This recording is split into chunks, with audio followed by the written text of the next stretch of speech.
The Ark of the Covenant, the Arona Bris, it is the most sacred, the most iconic of the vessels of the tabernacle and the temple, and truthfully, the most iconic and holy of all physical things.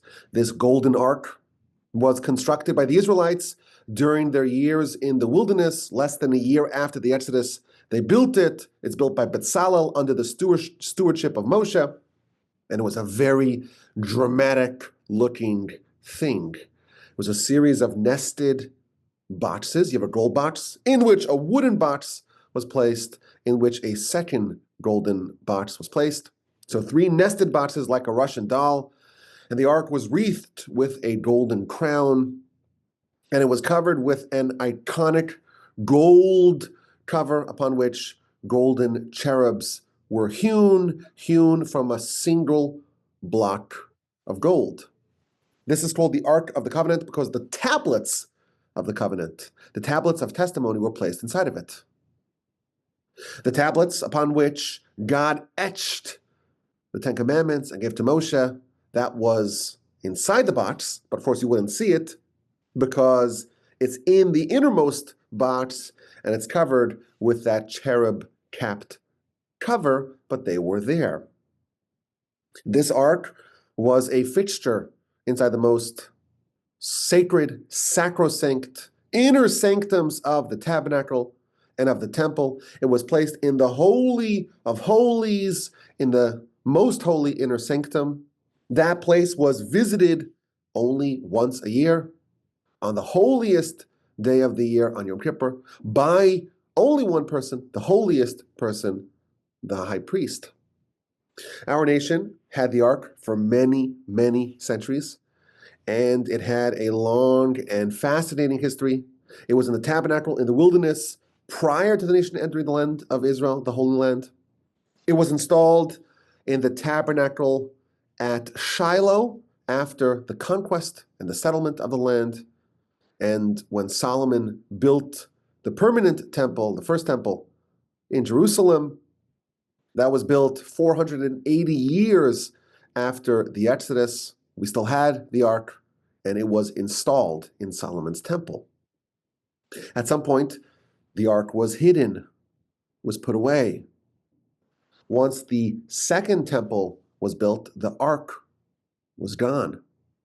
And for 2,500 years now, its whereabouts are mostly unknown. It's still around, we know that for sure.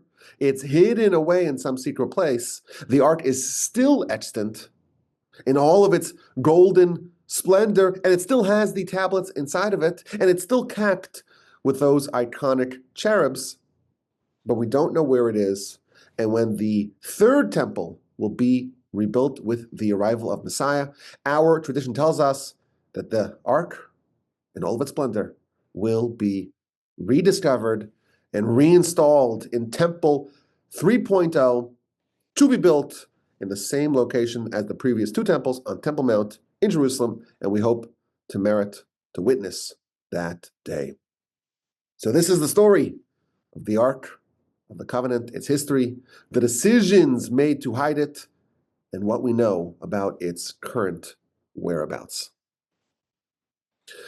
This ark has a long and fascinating history, a history that goes back, way, way back to the very founding of our people more than 3,000 years ago.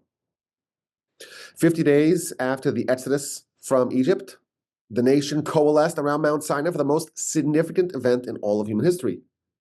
This is a nation that just previously were slaves in Egypt, a nation of millions of people that were extracted from Egypt with great pomp and ceremony, with 10 plagues. The Almighty extricated them, a nation from amidst another nation, with an outstretched arm and wonders and miracles. And now, only 50 days later, they were temporarily transformed into prophets. God appeared upon the mountain, and he communicated the 10 commandments to the whole nation. According to our tradition, present at the time, in addition to all the Israelites who had just left Egypt, were the souls of all future Jewish people. including, by the way, Jewish or future Jewish converts. So the entire nation was there, and they experienced prophecy as one, and they heard the 10 commandments from God Almighty. These 10 commandments are a digest of Torah, of God's will. It's a concentrated form of all of the will of God that we call Torah. The 10 commandments encapsulate all of Torah, and our nation, collectively as one, experienced prophecy and heard it from God directly and lived to tell the tale and lived to perpetuate this experience. So the nation has the 10 commandments, has that experience, but it's only a digest. They still need to hear the details. So you have like the abstract. The abstract of the will of God is the 10 commandments, but all of Torah, all the details, all the applications, they are all still needed. So the next day, the day following this revelation, Moshe is invited to heaven to get the details, to flesh out the myriad details of Torah. Now, Moshe is the leader of the people, and he has to appoint someone in his stead, like when the president has a surgery, someone else is in charge. So he appointed his brother Aaron and his nephew Hur to oversee the nation in his absence. And he walked to the still fire-filled mountain together with his disciple, Joshua. Joshua accompanied Moshe as far as he was allowed to go, and Moshe ascended the mountain in a path carved out by God through the smoke, and he transcended to the heavenly realm. And he was gone from our world for 40 days. He was still an earthling, but he transcended to a different dimension.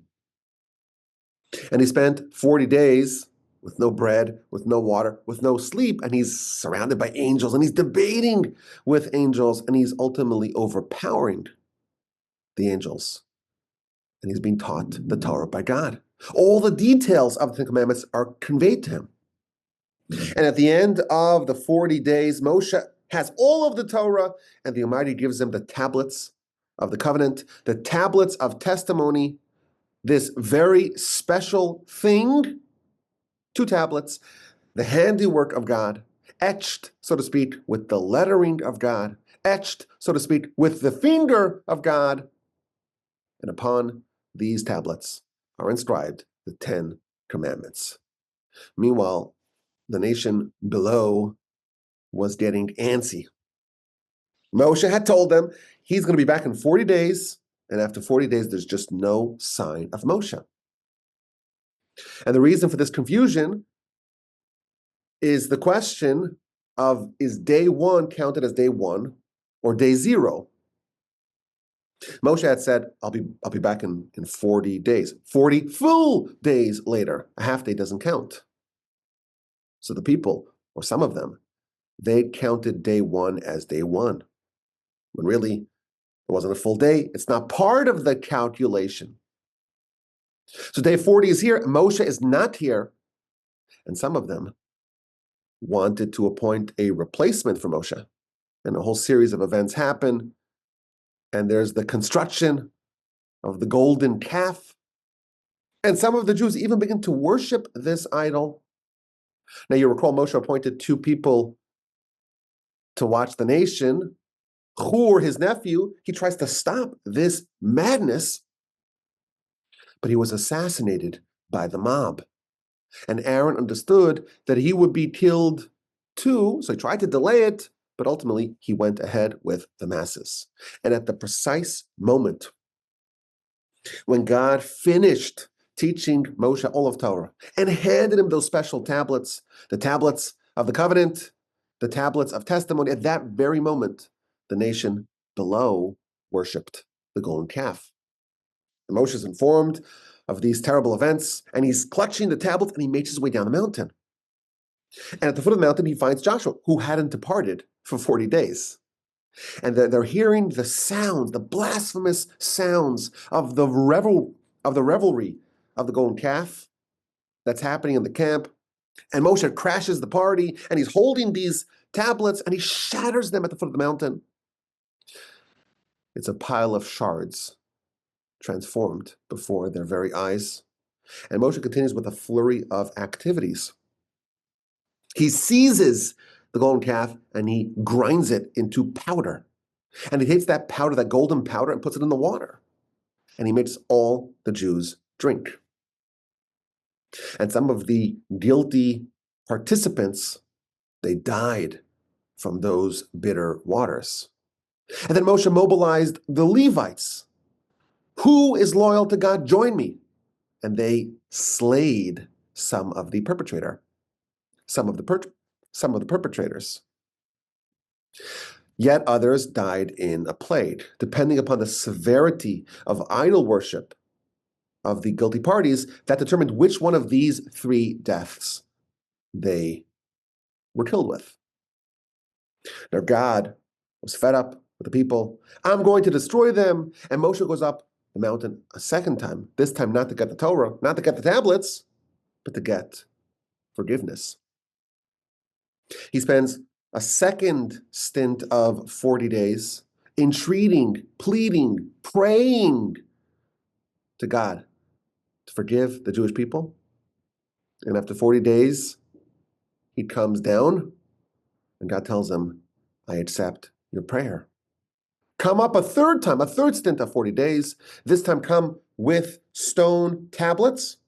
I want you to make the stone tablets and I will inscribe upon them the Ten Commandments.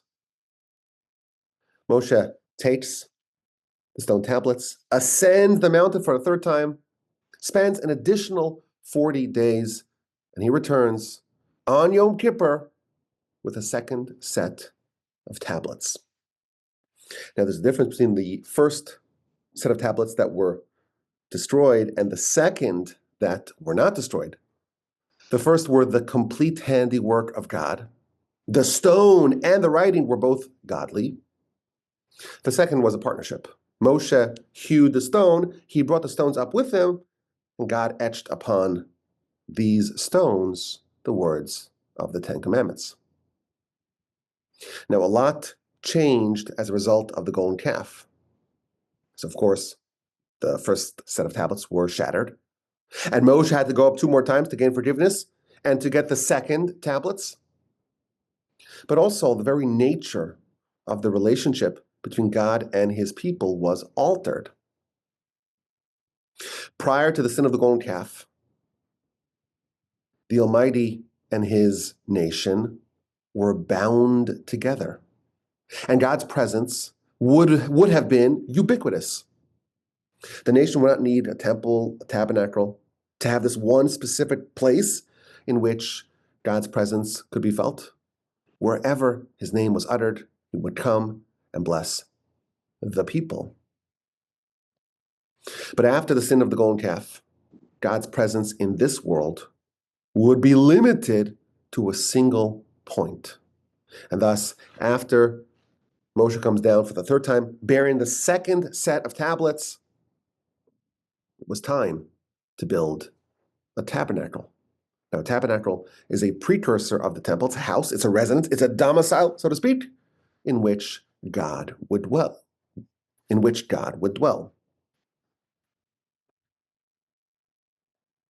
God tells Moshe, make for me a sanctuary, and I will dwell in it.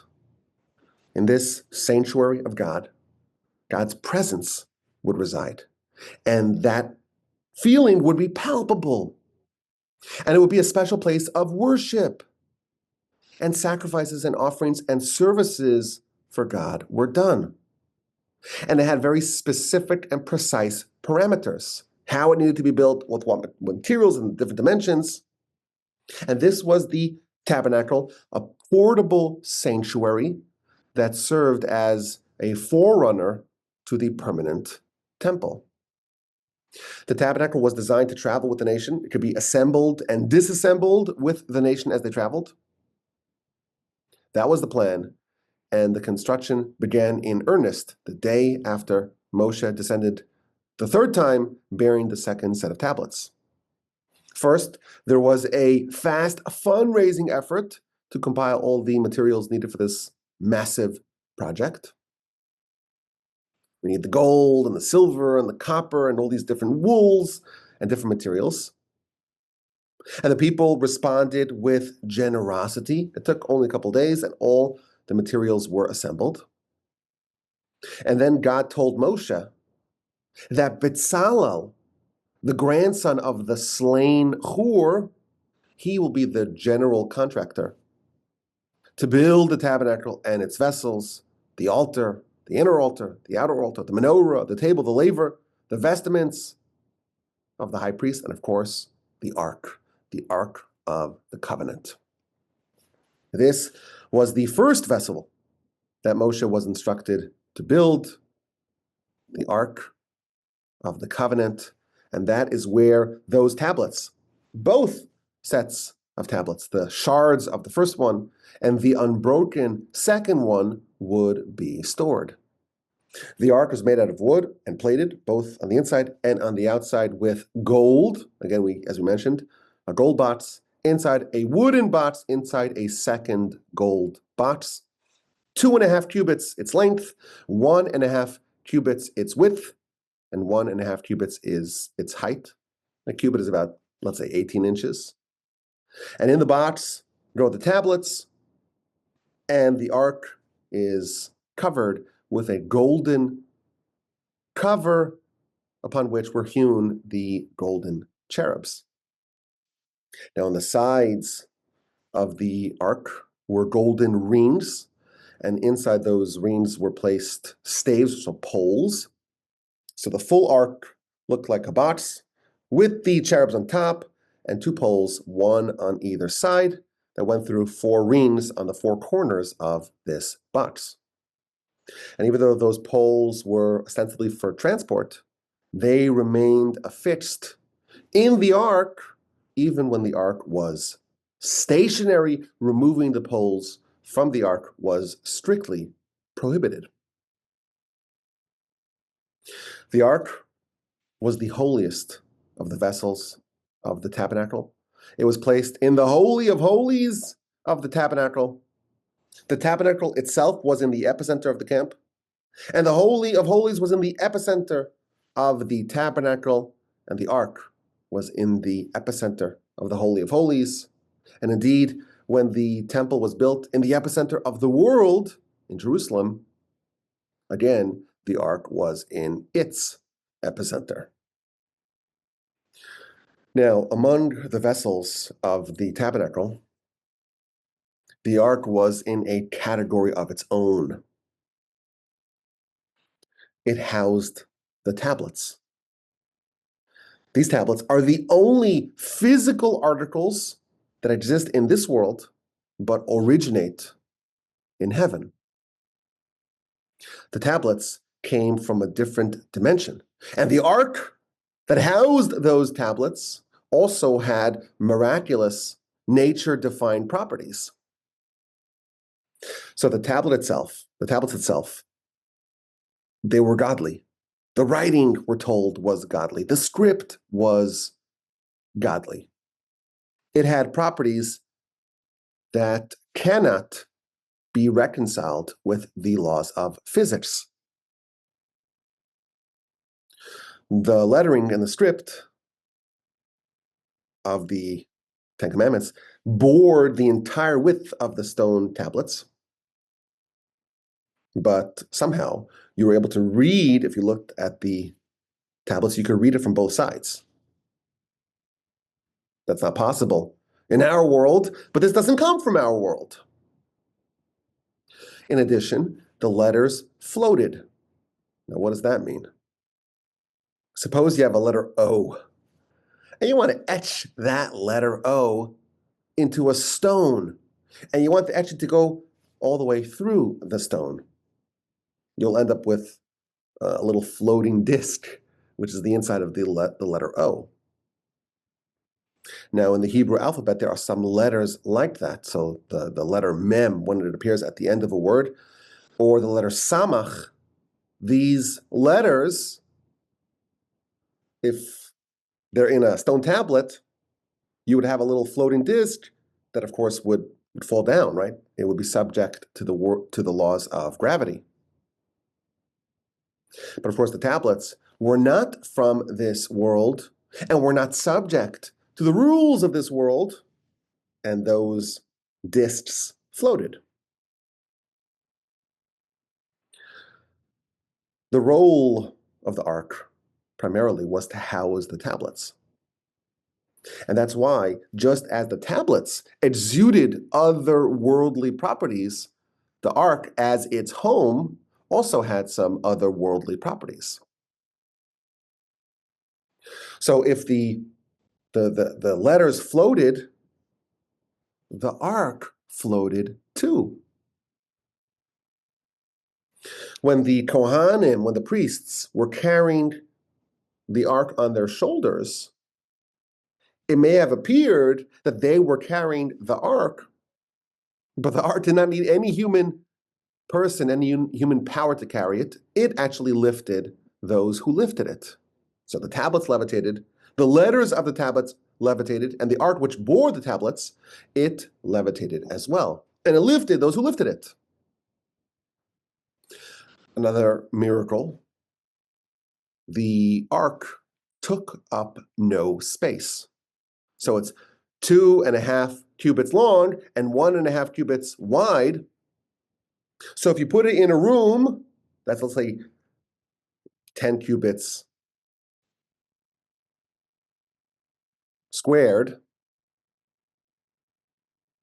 well, then you would measure from the end of the ark to one wall, and from the other end of the ark to the other wall, and you would have 10 cubits minus 2.5 cubits. It would be 7.5.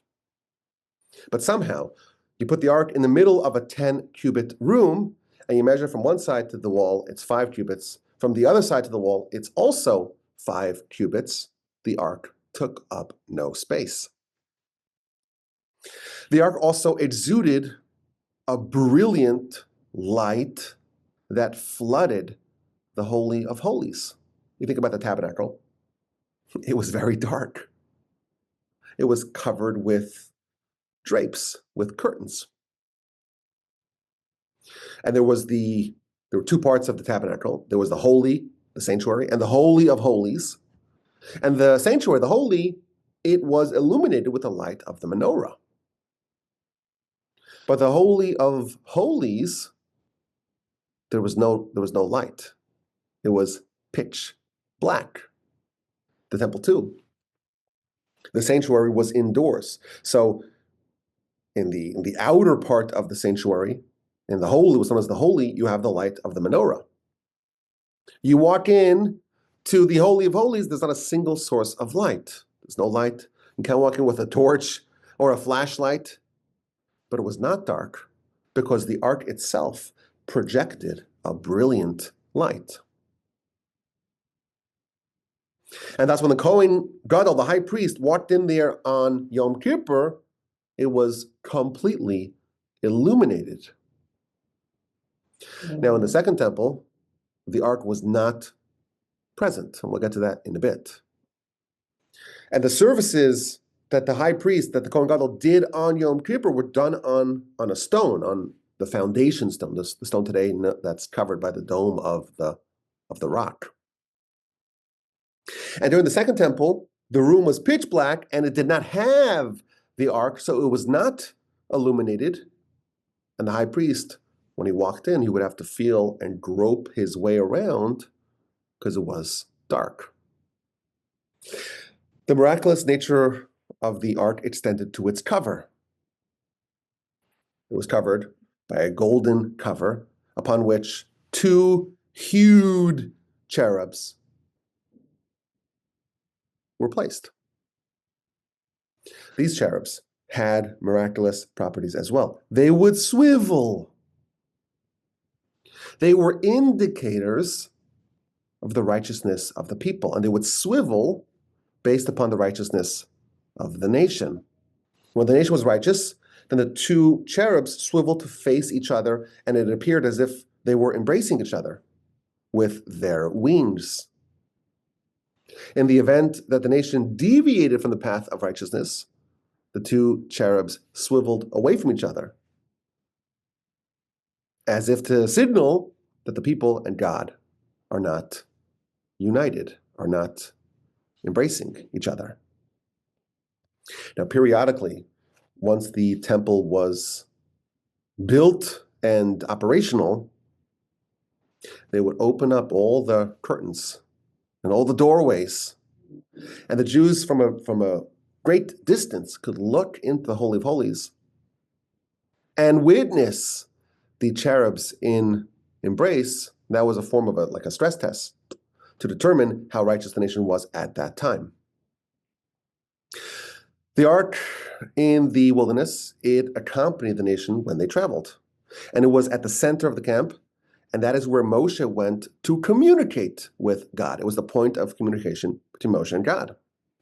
This is where the tablets were, and the tablets came from heaven. It's almost as if the tablets served as a portal from this world to heaven. And for 39 years, the nation was in the wilderness, and they traveled quite frequently. Over the course of the 40 years in total in the wilderness, the nation made 42 different stops. Every time they would travel, once the tabernacle is built, they would have to disassemble the tabernacle, package it all up, all the vessels, and march to the next location following the clouds. The ark needed to be covered with multiple layers when it was moved. So we mentioned earlier that there were curtains that separated the different sections of the tabernacle. It separated the sanctuary from the Holy of Holies. Those curtains were draped over the ark. But two more layers of packaging were added to the ark. It was covered with a waterproof tachash skin cover, and that was covered by a cover made of wool dyed blue with techelas. When the ark was in transport, it was carried by the Levites, specifically the family of Kehas. Kehas is one of the three sons of Levi. And it was carried in a bit of an unusual fashion. The way we would think about it is that, they put it on their shoulders and they walk straight. But they could not turn even their side towards the ark. They would have to face the ark. And they would move sideways, edging sideways, never, of course, turning their back to the ark, actually facing it, facing each other. The two groups of Levites on either side would face each other, and that's how they would move, which in itself was quite an ordeal. Now, ideally, the ark is supposed to be transported by the priests, by the Kohanim, but in the wilderness, there were only 3 such people, Aaron and his 2 sons. He originally had 4 sons, but on the day of the inauguration of the tabernacle, which is about a year after the Exodus, the 2 elder sons of Aaron, Nadav and Avihu, they walked into the tabernacle and brought an unauthorized sacrifice, and they died. So the world population of priests, of Kohanim, was exactly 3, and thus for the 40 years, or the 39 years really, that the tabernacle was in the wilderness, it was transported by the family of Kehas, by the Levites. Once the nation entered the land after 40 years in the wilderness, the ark was carried by the Kohanim, by the priests, as was appropriate. Now, it was very, very important to not touch the ark. Anyone who touched the ark would die instantly. The poles were designed for transport. They were designed to be held. But the ark itself, it had to be wrapped and covered hermetically, because you would touch it, you would die instantly. Also important to not see the ark in transport. If they would see it, they would die instantly. The movie got that right. A fire would flare out and kill whoever saw it. So it's imperative to cover it very well. And actually, when Moshe appointed the Kehatites, the family of Kehas, with the task of transporting the ark, they didn't want to do it. They objected. We don't want to die like the two sons of Aaron died. And therefore Moshe says, okay, by the time it arrives to you to transport it, it will already be completely covered by the Kohanim. So the small cohort of Kohanim, they would break down the ark and they would cover it with those three layers, the curtains, and then the waterproof tachash skin cover, and then the third cover made of wool, of blue dyed wool. And only then would the Levites transport it. Now, the ark was different in how it was transported. There were 6 wagons and 12 oxen that were donated to the tabernacle for the purposes of carrying the tabernacle when it's disassembled from place to place. And that was okay for every other part of the tabernacle with the exception of the ark. It must always be carried manually on the shoulders, never in a wagon, never by the oxen, by animals. And as we shall see, this was once violated and the consequences were disastrous.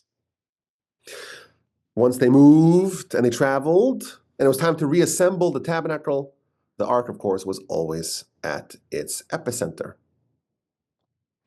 Now, the ark was kept with other artifacts as well that were placed either inside the ark or alongside it. So you have, in addition to the tablets, there was a Torah scroll written by Moshe in the last day of his life, and that was placed either inside or right outside the ark. There's a dispute. In addition, there was a vial of manna that was preserved for posterity.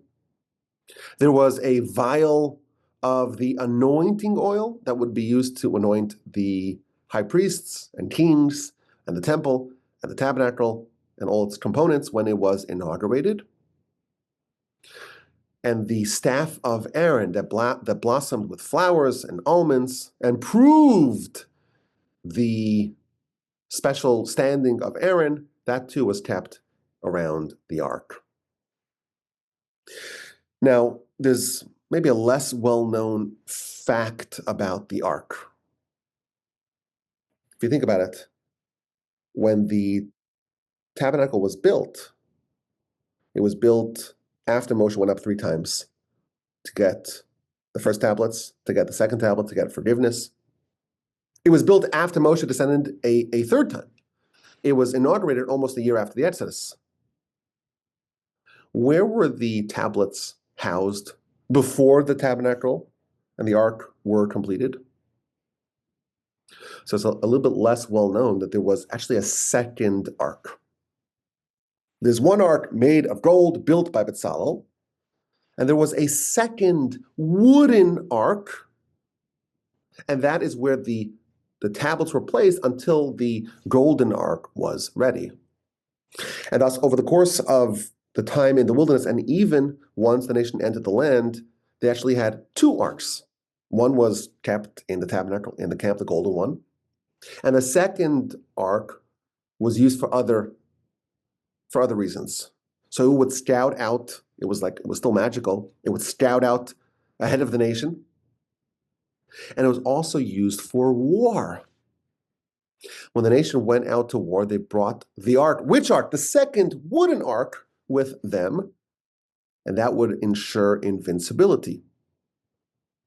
And before a war, they would enter the Holy of Holies and remove the shards of the first tablets and place it in the second wooden ark. And that is what they would bring with them to battle. And there was once, many, many centuries later, where they actually brought the original golden ark to battle, and that was a disaster, as we shall see. Now, the Torah ends before the entrance to the land of Canaan, to the land of Israel. The nation was encamped right on the border, right on the river Jordan, on its east bank opposite the city of Jericho. Joshua was appointed as Moshe's successor, and we read what happened next in the book of Joshua. The ark played a critical role in the crossing of the Jordan. The people were commanded to follow the ark from a distance, 2,000 cubits away. And it was carried by the priests, and they approached the Jordan River, and they put their feet into its waters. And the instant their feet touched the waters of the Jordan River, the river split. And the upper waters began to pile vertically instead of under the normal course of the river, and the lower waters continued to flow downstream. So this is this very large dry land for the nation to cross. So the priests are carrying the ark, and they're in the riverbed where the river Jordan used to flow, and they're carrying the ark. And as long as the ark was held in the riverbed, the waters remained split, and the nation crossed over. After the entire nation crossed the Jordan from east to west, the Kohanim, they went backwards. They headed back to the east bank. And the rivers once again crashed down. So you had the entire nation on one side of the Jordan, on the west bank, and the ark, which was carried by the Kohanim, on the east bank. And then, just to add some flair, the ark lifted those who carried it and levitated in the air, gliding over the now normally flowing river Jordan, and landed gracefully on the west side of the Jordan. The nation entered the land in style. Now, the ark played a central role in all sorts of ceremonies and events. On the day of the crossing, the nation made the trek to Mount Gerizim and Mount Ebal. This is a distance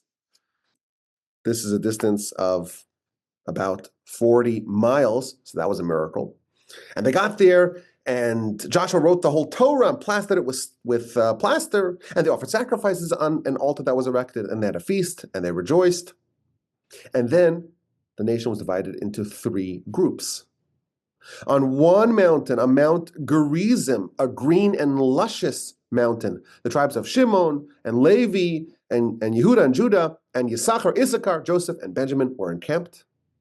And on the other mountain, Reuven, Gad, Asher, Zebulun, Dan, and Naphtali. On Mount Ebal, a rocky and barren mountain, that is where they encamped. And in the middle, the Levites, the Kohanim, and the ark. And the Levites turned to one mountain and gave a blessing, and turned to the other mountain and gave a curse. And they continued that for 11 blessings and curses. Blessed is the man who does not make a sculptured or molten image, abhorred by God, a craftsman's handiwork, and sets it up in secret. And everyone responded, Amen. And they did the opposite proclamation when they faced the opposite mountain. Cursed is the man who makes a sculptured or molten image, and so on. And everyone responded, Amen. They continued that for 11 blessings and curses, culminating in the final one that included the entire Torah. Blessed is he who upholds the Torah. Cursed is he who does not uphold the Torah. And everyone responded with Amen, with Amen. The nation traveled back to Jericho. That would be the first conflict, the first war, the first battle of what would end up being 7 years of war of conquest. Jericho was surrounded by a thick, impregnable wall, and its entrances were completely sealed. No one entered, no one departed. But that doesn't matter. God tells the nation, tells Joshua, surround the city, encircle it once a day for 7 days. 7 priests carrying ahead of the ark, blowing, 7 priests traveling ahead of the ark, blowing with 7 shofars. And then on day 7, they do it 7 times. The final blow of the shofar, the walls collapse into the ground. Now, it took them 14 years to settle the land, to conquer much of the land, not all of the land, and to distribute the land to the tribes. During that time, the ark and the tabernacle were in a place called Gilgal. After 14 years of conquest and dividing up the land, a sanctuary was established in the city of Shiloh, near Shechem, in the tribal lands of Ephraim, son of Joseph.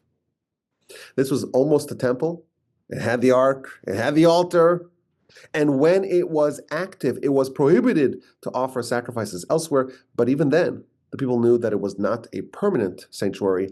It was not the actual place where God has chosen. It was temporary. And therefore, even though they were there for almost 370 years, 369 years, that's some time. Nevertheless, they never built a permanent edifice in Shiloh. They simply took the tabernacle and installed it there. And over time, the wooden beams of the tabernacle became consumed with age. So they did erect a stone building, but they kept the roof made out of the curtains of the tabernacle to symbolize that this is not the final resting spot. There was an understanding that they would build a permanent temple in some other place. This was the site of the thrice yearly pilgrimages. So, for example, the memorable visits of Elkanah, father of Samuel, that was to the sanctuary in Shiloh. And for the duration of the period of Judges, the tabernacle and the ark were in Shiloh. The penultimate judge was a man named Eli. And over the course of these many centuries and decades, there was still sporadic fighting between the Jews and some of the Canaanite nations. And in chapters 4 and 5 of the book of Samuel, we read how the Jews sought an ill-advised military encounter with the Philistines, and they made a mistake. They brought the ark with them. They thought that would enhance their efforts. It would bring merit to their war. Now, taking the ark to war was commonly done, but recall there were two arks, the ark of wood and the ark of gold, and typically they would place the shards of the tablets. They would remove it from the golden ark and place it in the wooden ark. But in this war, they made the ill-advised decision to bring the golden ark to war against the Philistines. And the verse tells us, the people came to the camp, and the elders of Israel said, why did Hashem smite us today before the Philistines? They were losing the battle, and they said, we're going to bring the ark. Let us take with us from Shiloh the ark of the covenant of Hashem, that he may come in our midst and save us from the hands of our enemies. So the people went to Shiloh and carried from there the ark of the covenant of Hashem, master of legions, who dwells atop the cherubs, together with the two sons of Eli, Chafni and Pinchas. They brought the ark. And that was a terrible disgrace, because it was inappropriate to take the ark outside of the sanctuary. And not only did it not help in the war effort, the Philistines won the battle. They fought with tenacity. They won, and they kidnapped the ark. This is a terrible devastation. The ark and the tablets are now in our enemies' hands. The two sons of Eli died in the war. Eli was an old 98-year-old judge. He was still in Shiloh, and a Benjaminite ran to tell him the news. Who was this Benjaminite? It was none other than the future king of the nation, Saul. He gives him the bad news. He hears it, and he dies on the spot. Now, the Philistines, they proceeded to destroy the tabernacle in Shiloh, and they now have possession of the ark, but it was very much to their detriment. All sorts of terrible things happened to them now that they were bearers of the ark. They triumphantly placed it next to their idol, but the next day they found the idol decapitated and missing its hands. And then all of the Philistines were struck with severe illness. They had hemorrhoids, and think about how uncomfortable this is. Mice that infiltrated them rectally and caused havoc to their intestines. And many of them, in fact, died. And they understood that this is because they are bearing the ark of God. So they wanted to pass it off to another tribe, and the other tribe gets the ark, and they too start to suffer with severe illness and rampant death. So after several months, all the different Philistine tribes get together, a convention, what to do about the ark. And they decided to return it to the Jews. Not just that, to offer sacrifices to atone for their sins. They took 2 nursing cows who would otherwise not abandon their calves, and they harnessed them to a wagon, and they placed upon the wagon the ark and also a series of offerings. They sent the wagon off, and indeed the cows went on the road without any guide on the road to Beit Shemesh, and they arrived in that Jewish city. And the Jews were busy working on the fields, and what do you know? They see at a distance a wagon being carried by 2 cows. And on top of the wagon, there's the ark. It's unmistakable. And the cows saunter into their town. And not only do we have the Ark of the Covenant, they have golden gifts that were given by the Philistines. The Ark is back in Jewish hands. But what to do with the Ark? So the verse tells us in chapter 6 of the book of Samuel, the Levites had unloaded the Ark of God and the box that was with it, in which there were the golden gifts from the Philistines, and they placed it all on a large rock. And the people of Beit Shemesh, of this city, they offered up elevation offerings and slaughtered feast offerings on that day to God. Meanwhile, the Philistines that have been watching from a distance, they saw it. Jews have it. It's not a problem anymore. And they left. And this, of course, is a great triumph and joyous occasion, but there was, again, insufficient reverence accorded to the ark. And on that day, the verse tells us that the Jews looked at the ark and a severe plague befell them, and that resulted in the death of 50,070 Jews. Now, what exactly they did wrong, it's not agreed upon. Some suggest that even though the ark came and they were working in the fields, they just kept on working in the fields. They prostrated themselves to the ark, but then they got back to business as usual. Others suggest maybe they looked at the tablets, they pulled them out, and so on. It's possible that they didn't rush to cover it. As we know, you're supposed to cover the ark. Regardless, they disrespected the ark in some fashion and were punished. Meanwhile, Shiloh is destroyed. So the tabernacle is no longer in Shiloh. It was reinstalled in a city called Nov, and then in a city called Givon, and it was there for 57 years until the building of the temple in Jerusalem. But the ark was not in the tabernacle for those 57 years. It had been taken away from Shiloh, brought to war, kidnapped by the Philistines. They kept it for a few months. They returned it. It's now in Beit Shemesh.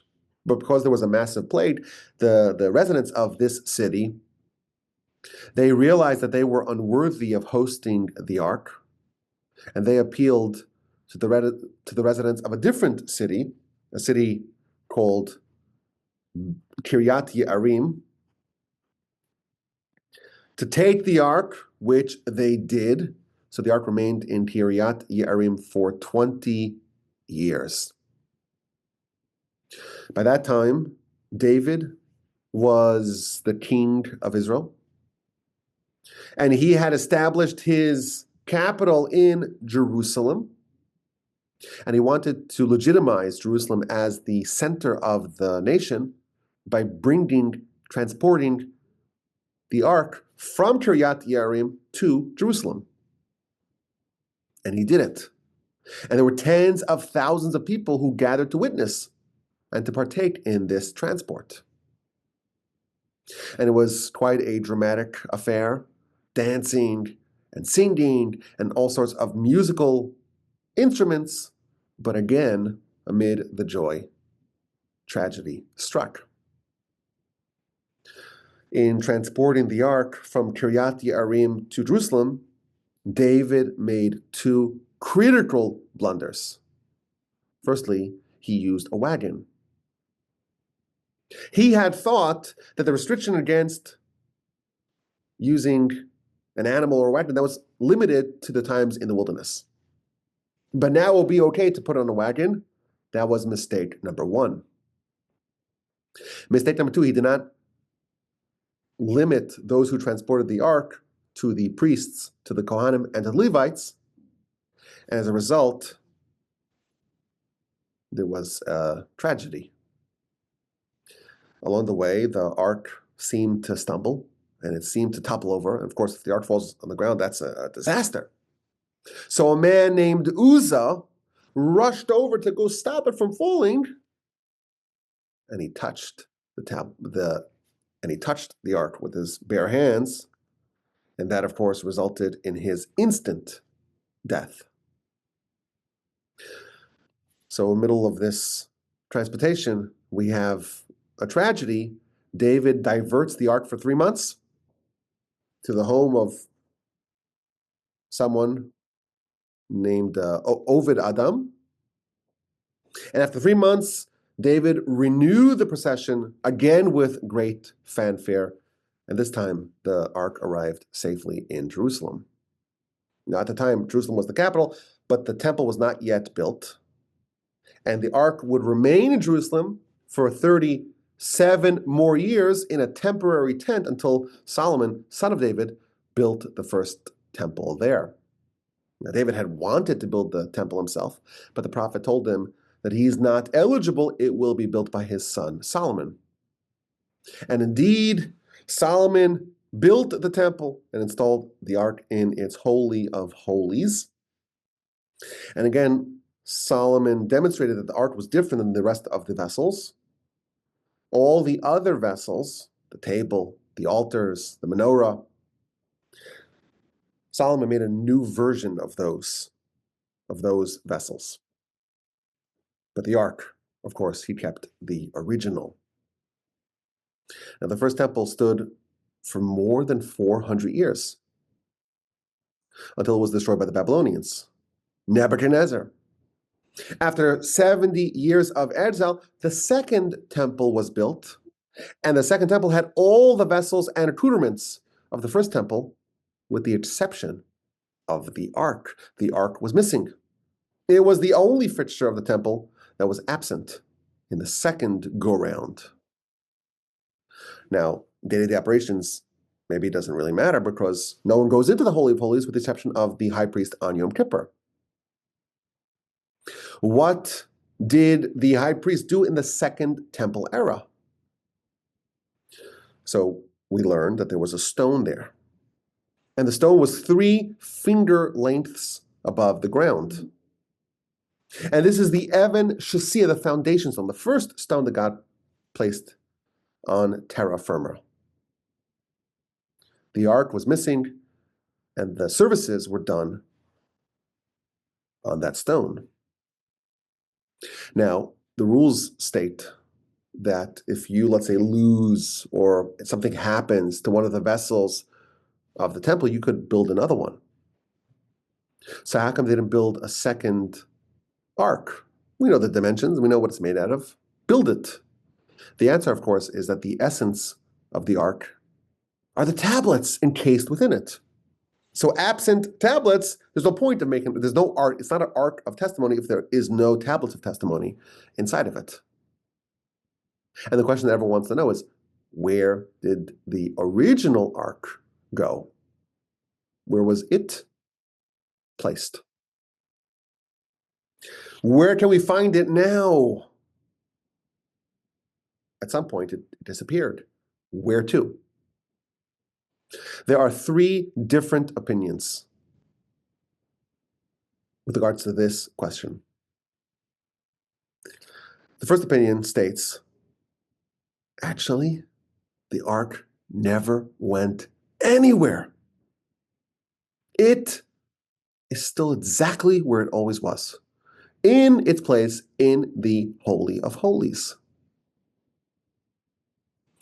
This opinion argues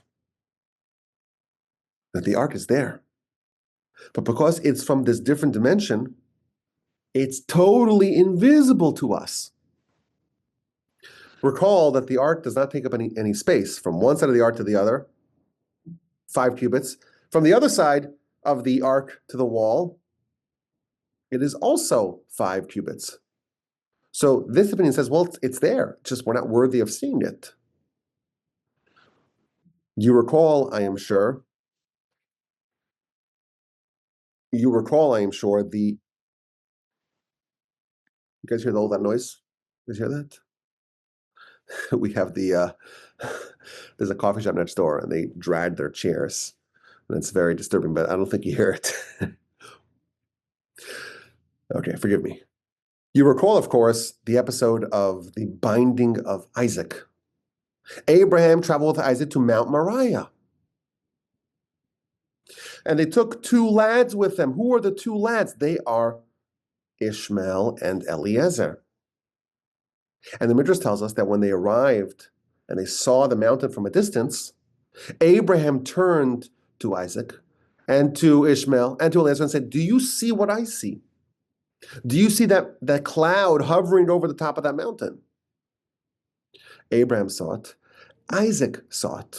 But Ishmael and Eliezer did not see it. They did not have the ability to interface with the spiritual like Abraham and Isaac did.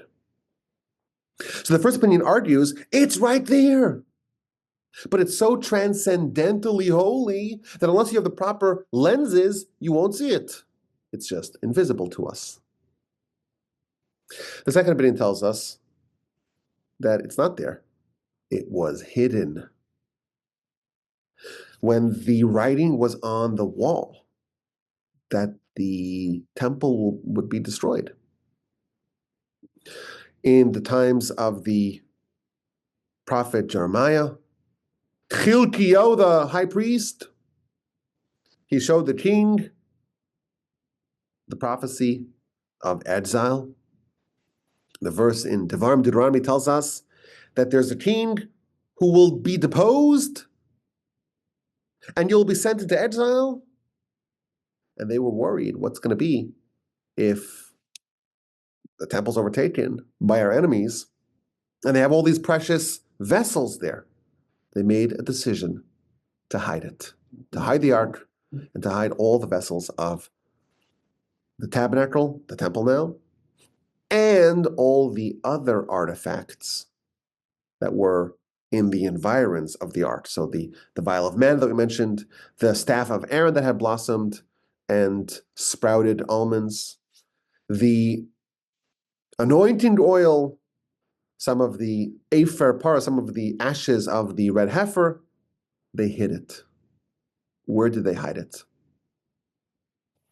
When Solomon built the temple, he foresaw that eventually the temple would be destroyed.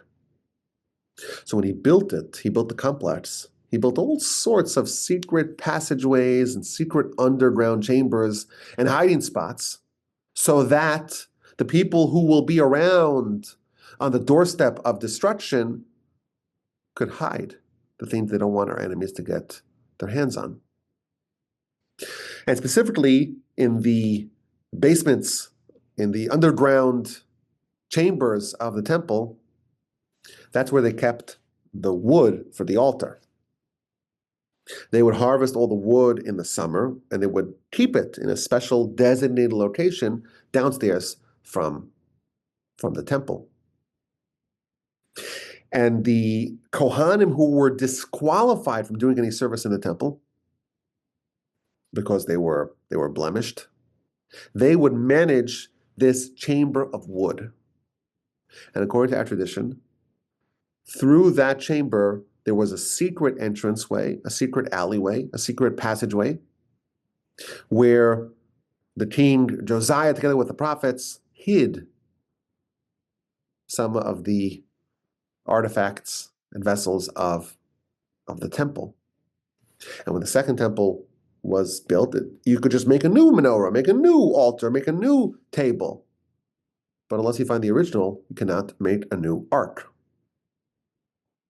And there was a story that's documented of a priest, of a blemished priest in the Second Temple era, who noticed one of the tiles of the floor was a bit out of place. And he's like, "Well, what's that? It looks like it's some sort of secret passageway." So he ran to tell his friends, and he started telling them, "I saw something, and maybe this is where they hid the ark. Let me show you." Boom! He dies on the spot, and everyone knew. The story continues that that's where the ark was hidden. The third opinion tells us that the ark was taken to Babylon when the entire nation, or the majority of the nation, went into exile. They smuggled the ark with them. It's not so clear which ark is being discussed. That may have been that second ark with the shards of the broken tablets. Some suggest that maybe the ark was taken there, but was brought back and hidden in that secret hiding spot. But of course, no one knows for sure. Now, to find the ark that has fascinated treasure hunters for millennia, Indiana Jones is not the only one hunting the temple's lost artifacts. And some of them really tried to find it, and they understood that it's probably in that location on Temple Mount. I get a sense that if you were to walk Temple Mount, of course, Jews are not allowed to walk on Temple Mount unless we are ritually pure, which we're not. But let's say you go to the Kotel, the Western Wall. That's the last retaining wall of the Temple Mount complex. If you just stand there, my sense is you're within 500 feet in some direction, or maybe 1,000 feet of the ark. But unless the Almighty wants us to find it, we just will not find it.